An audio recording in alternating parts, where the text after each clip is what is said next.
आज आपण पीठ पेरून पालकाची भाजी कशी करायची पाहूयात।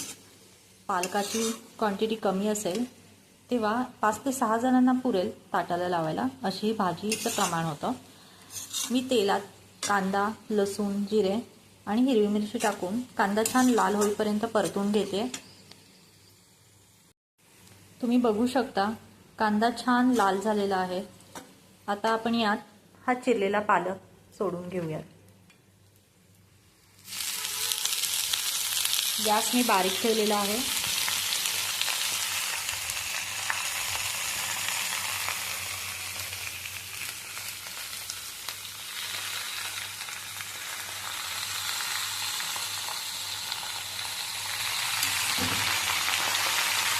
भाजी छान हलवून घेऊयात।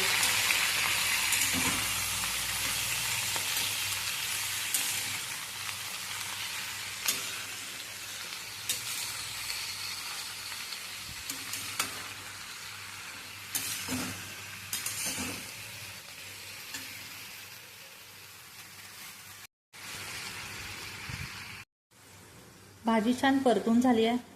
आता आपण साधारण 2 ते 3 मिनिट झाकण ठेवून वाफ देऊन घेऊयात।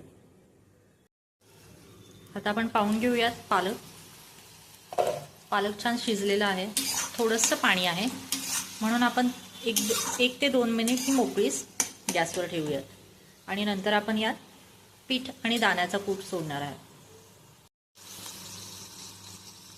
आता आपण यामध्ये 1 चमचा डाळीचं पीठ आणि 1 चमचा बाजरीचं पीठ घेतलं आहे, ते सोडून घेऊयात। त्याचबरोबर 1 चमचा दाण्याचा कूट घालते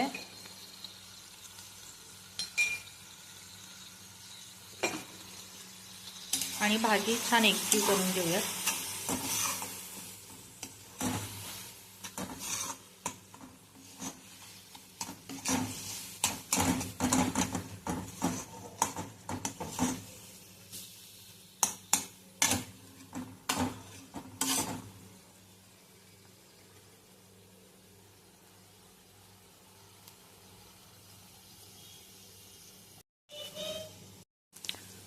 आता भाजीमध्ये थोडंसं मीठ घालूयात।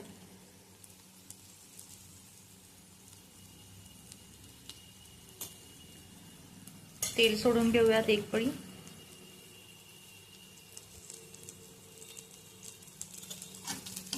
आणि भाजी छान हलवून घेऊयात।